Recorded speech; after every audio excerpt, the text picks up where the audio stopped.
there's a green hydrogen strategy, and then Hyphen is the first gigawatt scale project in unlocking government's kind of long-term strategy. In the different bands, but obviously starting the ECBI, as I explained earlier.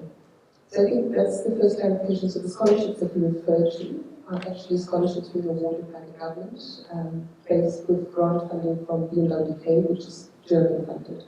So those are not Hyphen scholarships. As a developer, Hyphen has participated in an RFP that was designed by government, and so government laid down the rules in terms of how participation, what it would look like. I indicated in one of the slides called corporate social impact criteria, or social impact criteria was included. And there are two components to that. There's the fiscal contributions and the socio-economic development contributions. The government said, for every developer who wants to play in Namibia and develop green hydrogen projects, you have to comply with that. And we had to make an offer against, in the fiscal bucket, it's various elements. So how much equity would you lend to government? What would be your corporate rate? What royalty would you offer? What land rental, etc., etc. And it's really, really critical. And I think a lot of the conversation in the media since I think the Hyphen project was signed, but also even I think preceding that, the question has been, what is the value of this project really to Namibia? How do Namibians benefit? And on the project, I'm responsible for the social-economic development framework, and we're super, super proud of having started with two elements and really expanded to a host, a broad framework, the extent to which has never really been seen in any resource-based contract or big infrastructure contract in Namibia, not yet. So very proud of that. But I often make the point that is, it's the cherry on the cake when you look at how Namibians benefit. Because now for the first time we've defined very clearly that this is a Namibian project, and from an employment perspective will be implemented by Namibians. We will run feasibility, we will do construction, we will operate it. So very clear commitments in terms of percentage Namibians to be employed for each of these spaces. Similarly for percentage localization, so how much local procurement would be available to local entities along the value chain of the Hyphen project.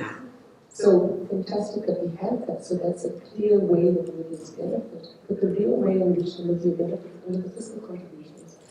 Again, incredibly proud, and I think James, our commissioner, at some point, through different occasions, have articulated that benefit.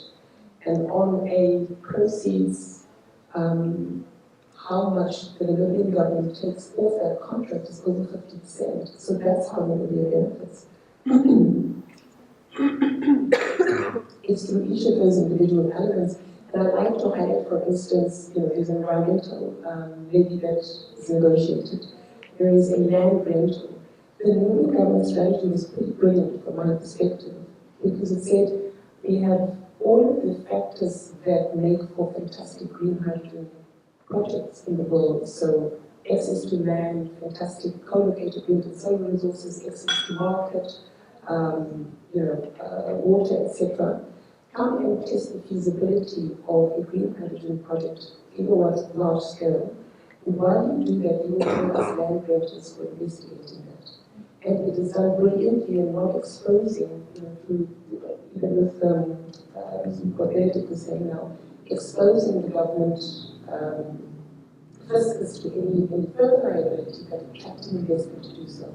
So I think the strategy is really brilliant. If you just look at land rentals in comparison to maybe what other sectors have historically paid, it's significant amounts.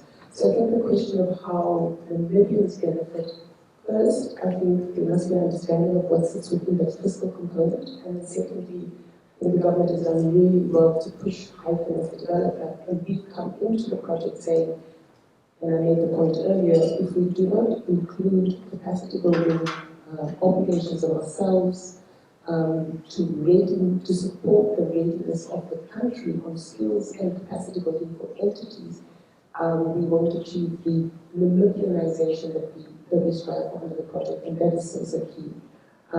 I think two important ones to know specifically is also excess water through desalination. We know that, with the conversation that we've had around climate change, we know that this is a water scarce country. So we will be making available excess water from the project, oversizing desalination in order to facilitate that and getting into negotiations with Namibia and central government on how we supply the towns of Windhoek and potentially ours with clean water. I'm sorry, excuse me. There's a further excess electricity as well, and similar conversation to be had. And you have a potential further question around that.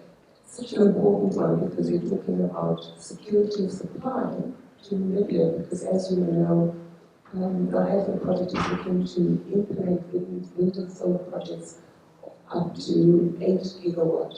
That's about 10 times what Namibia is currently producing. We are able to, at least in the interim, replace a portion of Namibia's imports, which would mean achieving security of supply from Eskom, the predominant importer of that power and dirty power that is coming from. So it's twofold. Being able to do that and then also helping Namibia decarbonize is good through that process. Thank you so much. Before I go to the next question, is anyone in the audience, I'm not sure if there's a roaming mic, that has a question? I hope it's more specific to this one, or is it still different? Okay, perfect.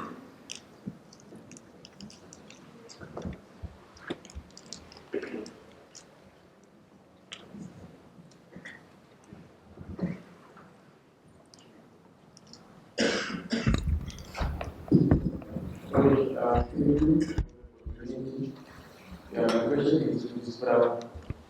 You stated that climate change is one of our biggest areas.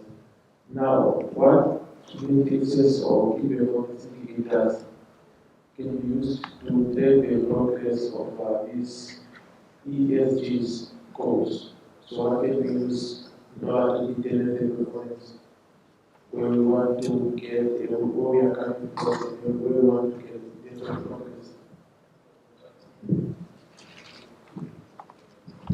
Yeah, we're looking at measurement and impact now. That was sort of towards the end, but you know. Okay, thank you for the question. Well, measuring impacts can be challenging. It's a lot more challenging for the adaptation side than for the mitigation side. So for the mitigation side, we're looking at reducing the emissions of greenhouse gases that cause climate change. And so there's a relatively easy measure of emissions, which is what we use is the tons of carbon dioxide equivalent.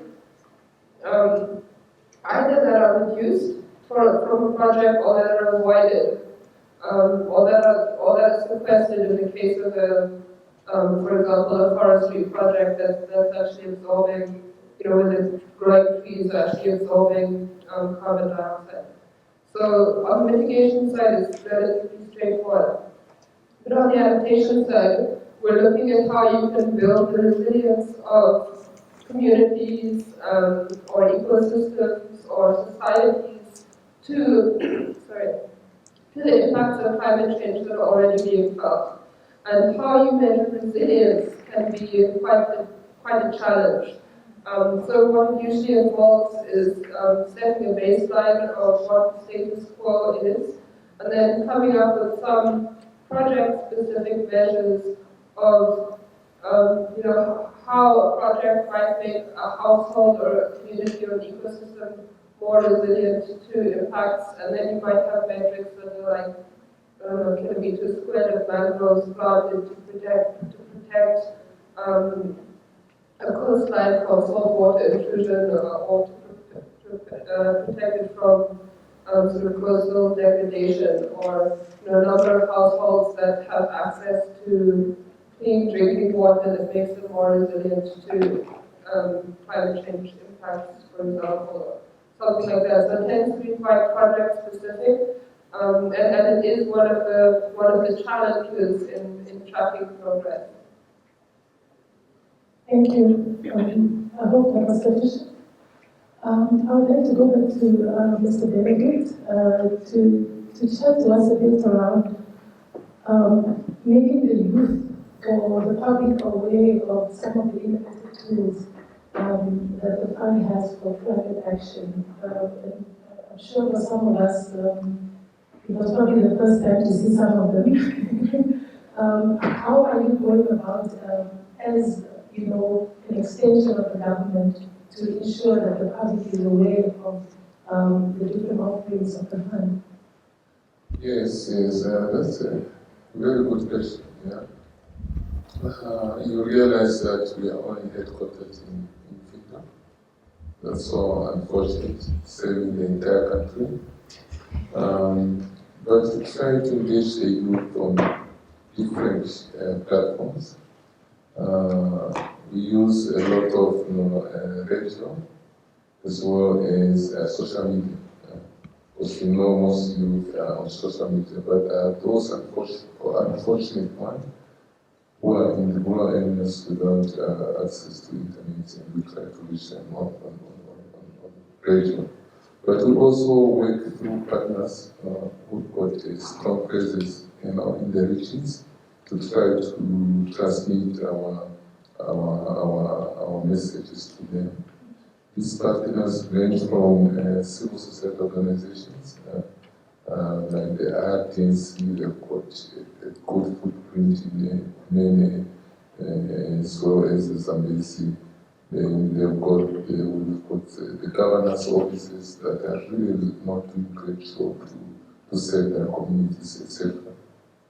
I think most importantly is that as a public institution, we are also open to working clients. Please just come through or give us a call so that we share any information that we have. We've got every information on our websites, and our partners that are assisting us to deploy capital that is youth-centered in focus, especially with the green credit facility. These are a Conga Land as well as Beukes.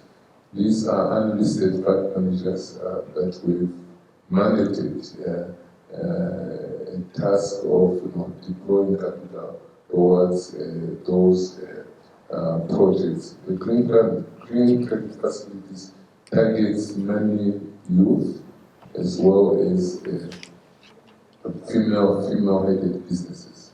So, and the initial capitalization so far is $72 million. So we are working towards recapitalizing that to about $300 million. So, and this is active at the moment. You can either contact the two fund managers that I've just mentioned, or you can come to the PIF. We will have a roadshow very soon to all regions. I'm not so sure if we'll be able to visit all constituencies, but we'll have some, just to promote the products and see how young entrepreneurs can take advantage of this facility. And this roadshow, I think, will start in November to go through until March next year. Thank you so much. I'll go over to Mr. Moses, maybe to chat a bit around public education. We are on this journey of sustainability, but I'm curious around the paradigm shift in the minds of Namibian citizens around mindful sustainability. How are we ensuring that every Namibian also takes on that role that I need to consider how I use water, electricity, how I recycle, and the likes, because it really starts at home. Thank you very much. I think it's a very, very important question. From our perspective, from a leadership perspective, we have, in terms of our mandate, we the council members are required every year to at least have 4 meetings publicly and have discussions with the public. You will realize that we currently are running a number of public meeting sessions in various areas and constituencies around the city, and these are some of the topics that we discuss. We do a monitoring as well of the water. We are part of the water ecosystem community with water that monitors how we use our water, because our water is not dependent on the boreholes. And we do a lot of public education through social media and also through these public meetings, and also we will definitely be having stakeholder engagement going forward. That also goes to electricity. I must admit that we have not been very forthcoming in the past in terms of educating a number of our residents, especially in Windhoek, as how they can benefit from a number of initiatives. One of the initiatives that we currently want to roll out that's currently in existence is called net metering, where companies can be able to apply with the city so that they can be able to put rooftop solars on their buildings, even at the household level, so that you can also reduce the use of electricity on the grid and use solar power. We are looking at setting up a center within our structures at the electricity department, so we can roll out an education and stakeholder engagement where you can come in and we can assist you how to be able to go about benefiting from some of these initiatives. So you can also just cover the costs.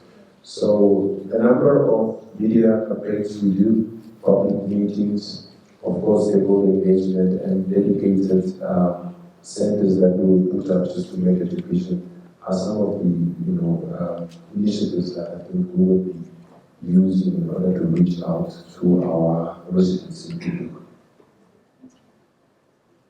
Thank you for accepting to share the mic with me. I'd like to open the floor to question number 2, please. The gentleman over there.